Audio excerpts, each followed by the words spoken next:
Welcome to another episode on the People Productivity Channel, where you are the product and a better you is the solution. Today we have on Tracie Sponenberg.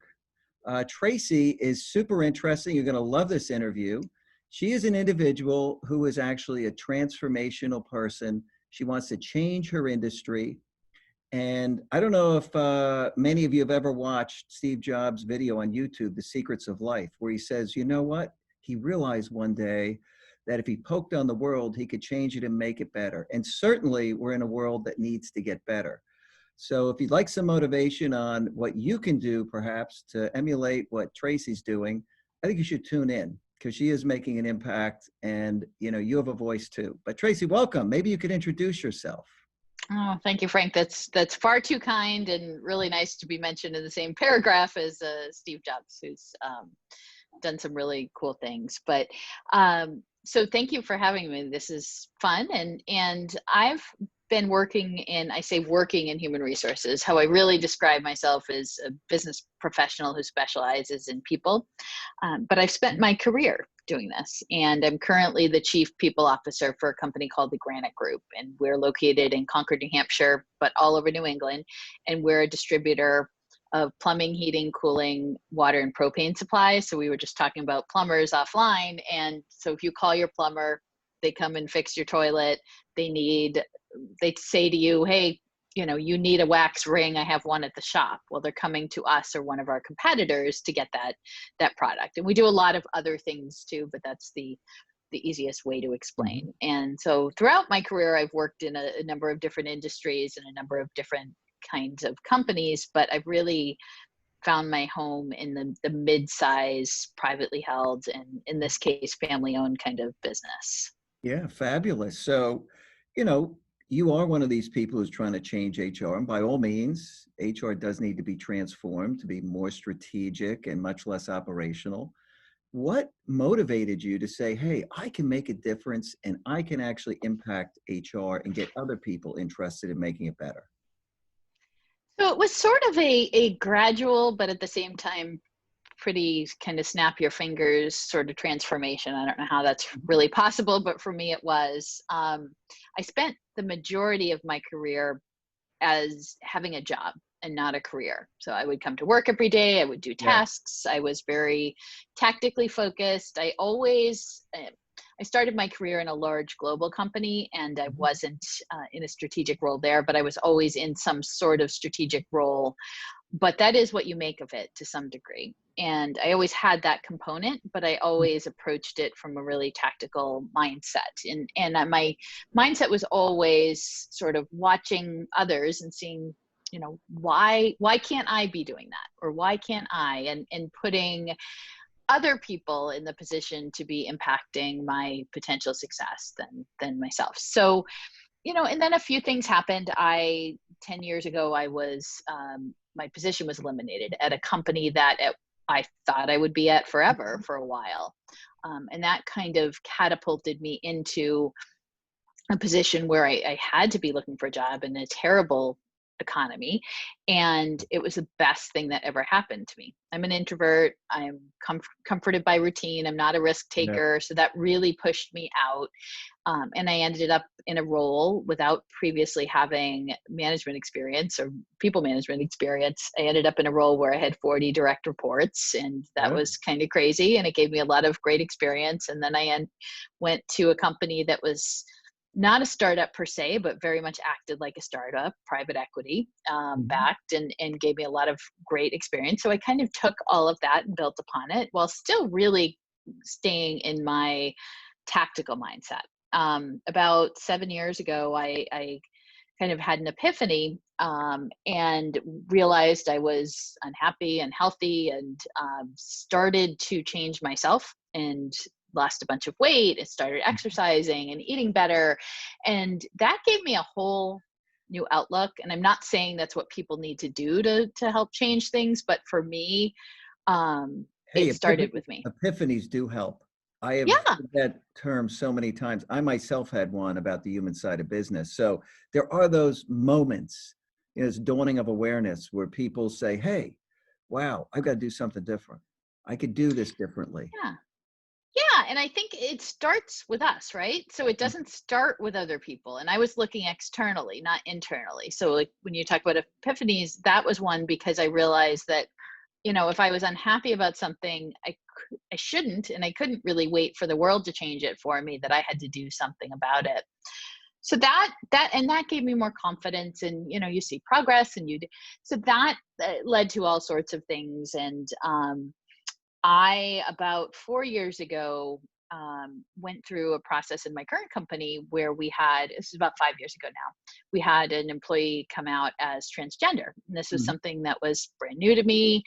And it was a very long process, and she was wonderful throughout it, and the company was wonderful, and it all went great. And I belonged to a local HR group, and they were doing a topic on the meeting on transgender issues in the workplace. So my friend was running the programs, and I called her and I said, hey, if I kind of knew the speaker. I said, if the speaker needs a story to tell her she can share this story, and here's what happened. And so the speaker called me and said, Lo I and want you to behold, co-present. down. Yeah. Yeah. She said, I want you to co-present with me. Never spoken in public. I mean, I had gotten up in front of groups before Yeah. briefly, but just terribly difficult for me, terribly difficult. So I could say yes or no. Yeah. And for me, that was a real fork in the road kind of moment. You Mhm. talk about an epiphany. We all have choices, and we could make the easy one, which is the choice I had always made, or I could take the really hard one. Um, and I did, and it went great. And we did that a bunch of other times, and that gave me the confidence to apply to speak at a HR Tech conference, which was a huge conference in Las Vegas. And it just so happened they had a medium-sized business track that year, so I spoke there, and that went great. Mm. And I think through those two things, I learned a couple of really valuable lessons. I learned the power of connections and networking, which I Yep. hadn't done any of before. And I learned that you could really have impact by sharing your story, and by being authentic. I always thought speakers were like Tony Robbins up there, Yeah, and sure. and I can't do that, and I don't want to do that. I just want to be me. And so from the feedback that I got, and the people who were affected by the stories, and the stories that I heard, I realized that I could have an impact. So that led to me doing more things online, which is how you found me. Yeah. And Well, you um, also got the Disrupt HR chapter up mhm. in New Hampshire, right? Which is interesting. So I'm very passionate, and I have been for several years, about changing HR, going from a policy first mindset to a people Yeah. first mindset, because I did that and it changed my life. And I added so much more value to my companies and the people within my companies. And so my rep for ADP, who owns the local chapter, asked me to co-organize and co-found the chapter, and so we did. So that was one of the most fun things I've ever gotten to do. And that Mhm. first talk I gave, and that first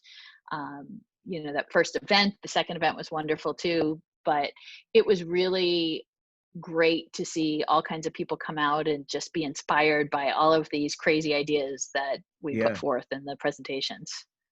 Yeah, no, it's great. I mean, you put it out there, and suddenly the world started coming to you with opportunities to do things, which is fabulous. And that is what people can learn from this, right? They've got to take those steps. They've got to be authentic, get out there, talk about what really matters to them, and they'll I, find yeah. like-minded people and opportunities. Maybe they could make it their life.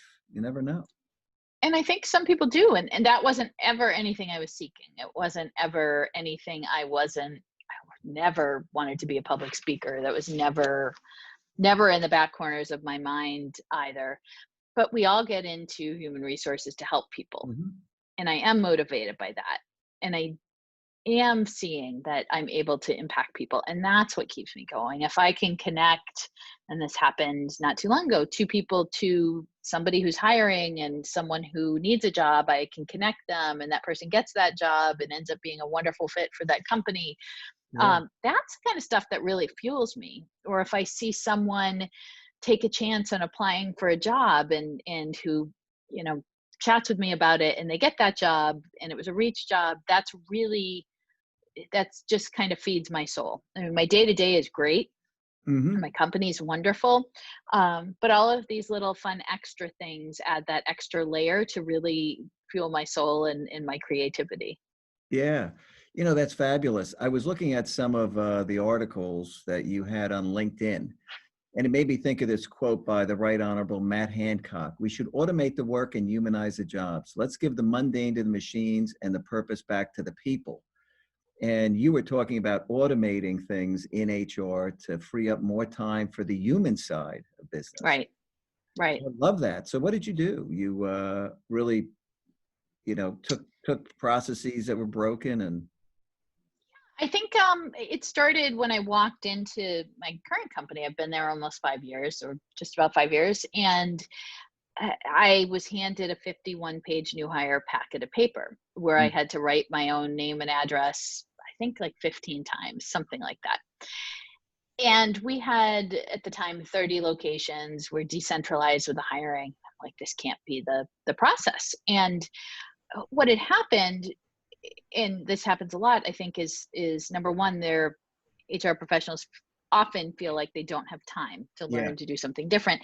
In this case, it was they didn't know that there was a different way. The person had left before me, and the people on the team, there were only two, were new to HR. Actually, one and a half were new to HR, and so we just set about digitizing everything, doing the research, figuring out how we could make processes easier for our people. Ultimately, it was easier for us too, but the main thing was our people. So our managers might spend 3 hours doing new hire paperwork with a new hire, and it was almost always wrong, and something was Yep. almost always forgotten. So we streamlined that, and that I thought was just like, all right, that's what I do. I'm coming in. That's part of my job. Yep. But as I started to talk Better. to people about it, yeah, I started to talk to people about it. They're like, wow, like really, that doesn't seem like that big of a deal.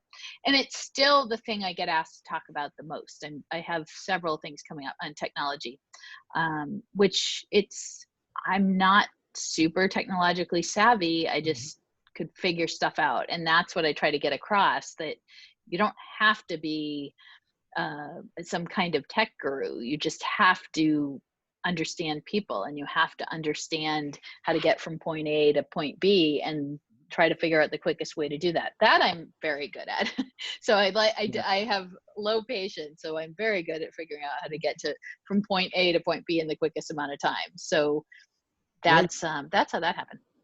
Yeah. I found it very sad reading one of your posts that the HR Tech Track that Sherm used to host was so weakly attended that they stopped it or something, right? Yeah, yeah, and Tragic. my hope is they pick that up again. It's funny.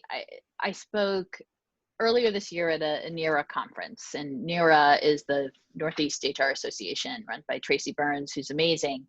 And I had two friends speaking at the same time, and they're both amazing. And one was speaking on talent acquisition, which is a Mhm. very comfortable space for Yep. HR professionals. And one was speaking on, it was something like the robots are coming. It's all about automating, which Sure. I find fascinating. So I The go to her HR session. RPA is going to be huge. Yeah. So It will. yes, yes. And so I go to her session on TA, and it's overflowed, completely overflowed, because it's a comforting space. Hmm. And they were, again, both wonderful. I go to his session, and there were maybe 20 people there. And I was talking to my table at lunch after, and what did you go to? And everything was great. And I split my time between both. And I wish they hadn't had them together, but they did. And so I Yeah. was talking to somebody at my table who was sitting next to me. And I said, did anybody go to the robot session? And the woman next to me goes, oh, I don't want to know anything about what's going to take over my job. Oh And my. I look at that as, and no disrespect to her or anyone else, but I look at that as the prevalent attitude in the HR world. This is what I do, and I see this all the time. This is what I do. I'm going to do it this way. And there are some amazing, wonderful, progressive HR professionals out there, but Certainly. there are a lot that are focused on, this is the way we've done it. And Hmm. if they're focused that way, that's what the companies think good HR should be. Yep. And it's not. It's really not. It's progressive. It's strategic. It's 100% people focused. It's the mindset. It's empathetic. It's completely different than it was when I started.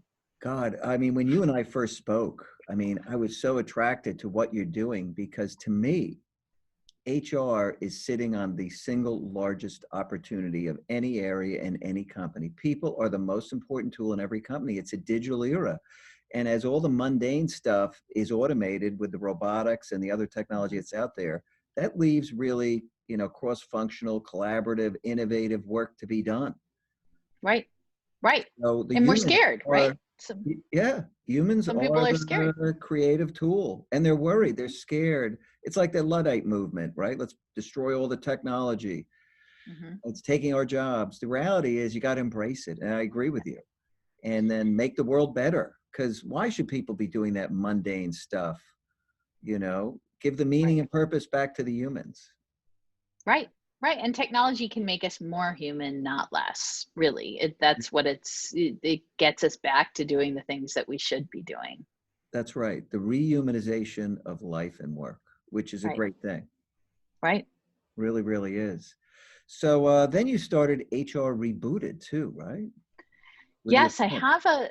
have a friend, Michelle Strasburger. She's my co-founder and partner in crime. It's a project. It's something we do on the side. We don't monetize it. We don't try to, but we have a podcast. We have a series of videos, and we do write. And we've spoken together at several occasions. And the goal for us was just reboot HR. Right. So HR is broken. Let's fix it. Let's talk to interesting people who are doing cool things and hopefully inspire some people to change. And we want to change HR from the inside out. And we met when Michelle took my old job at Emerson, where she is at, and I reluctantly agreed to meet with her once a month. My old boss kind of negotiated that, or he Mhm. negotiated that in the way out, and we just never stopped meeting, and we became really great friends. And over about a little over a year ago, we went to a conference together and kind of hatched the idea of what's something that we can do together to work together, first of all, but to also help change. Mhm. So that's something that we're passionate about, and it ebbs and flows as our lives ebb and flow, and we both have jobs and kids and families. But we are just about to drop our season 2 episode 2 podcast, and so we have a very small, very very small but passionate fan base, and it's something that again fuels our creativity. Yeah, and it's great. I think that you're a role model for anybody that wants to influence and drive change because you're just doing it. You're not talking about it. You're actually doing it and taking steps to get the word out, influencing people in a positive way. And as Oh, we head into this new world where continuous learning is really going to matter, people are going to have to reinvent themselves. it's true, and thank you, and it's very kind. And but I'm, like I said, I've always just been doing my job, and this isn't something I set out to do, but I talk about this all the time. If I can do X, Y, or Z, you can. I talk to people almost every day that were in the position I was in. And it's really, if you can change one person, if you can influence one person for the Yeah. better, I mean, that's it for me, right? If somebody comes up to me and says, I saw you speak about blah, blah, blah, because a lot of my speeches are on technology, but a lot are also really personal. And that's what life is all about, right? So Yeah. if you can have that impact on even one person, that's how you change the world. You don't need to have these grand ideas. You just need to, have Inspire that people. tiny impact. Yeah. Yeah, amazing. you know, People have huge influence given there is an online world where they can literally reach millions of people. And Right. you don't have to, but you could. You could Right. just reach 5. But I love the fact that you're out there trying to make a difference in a profession that really does need to disrupt itself because it's going to happen whether they like it or not. And then, you know, they're not going to be driving it. Right. Right. And we're seeing more and more non-HR professionals leading as chief people officers or chief human resource officers. And that's scary, I think, to a lot of lifers, and it should be. Could be. But you need to know the business, you need to understand strategy, you need to understand people, and you really don't have to have an HR background to lead HR. You really don't. Mhm. And so that's, those of us who have been in positions throughout our careers in HR and aspire to the C-suite, need to up our game. We Oh, yeah. really need to get on top of things. Those are strategic roles. You got to be able to drive Mhm. transformation, Right? no question about it. And people shouldn't shy away from, helping drive change. They should jump in because as things speed up, that's the future, right? This world of Yeah, continuous exactly. change and disruption. The ability Change to and sit still, forget about it.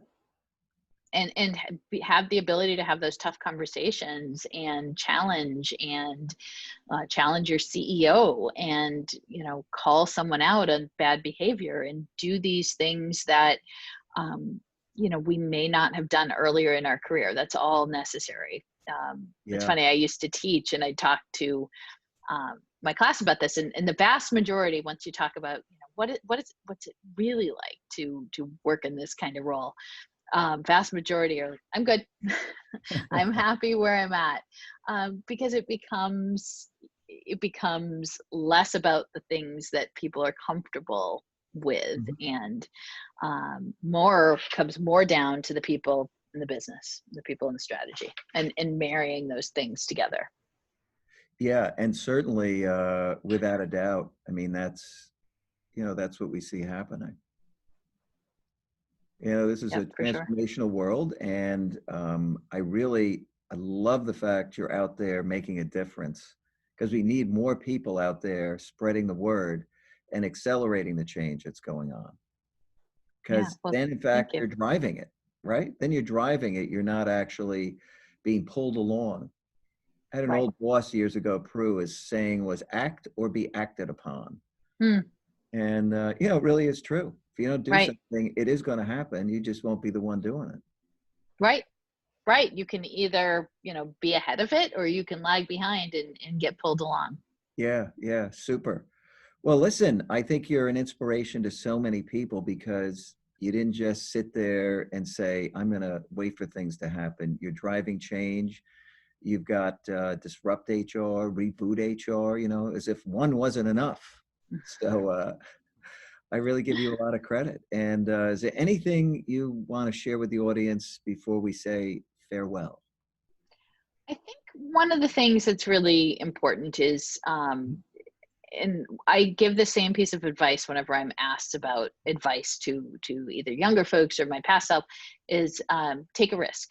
And that's something that, as an introvert, I wasn't good at. I talk a lot about my friend Michelle, who's my partner with HR Rebooted. She's more like ready, fire, aim, and Yeah, I'm yeah, like yeah. ready, aim, aim, aim, aim, aim, fire. I'm very careful, so I had to pull that back in order to lead in the way that I really need to be leading and doing what I'm doing. And so that's, I had to get more comfortable with risk and with speaking up and using my voice, and that's something I wasn't always good at, and it still can be challenging, but it's very, very, very critical to driving change externally and even internally.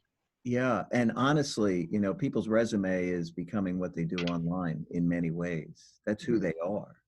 Yeah. So, in a way, you're crafting this change agent resume, which I think is great, and you're able to apply it on the job. So, listen, that's great advice. I'd like to thank you for coming on. It was Thanks for super. having me. Yeah, so we'll Thanks have to for do having it me. again. Thank you so Yes, much. it was fun. Thanks, Frank.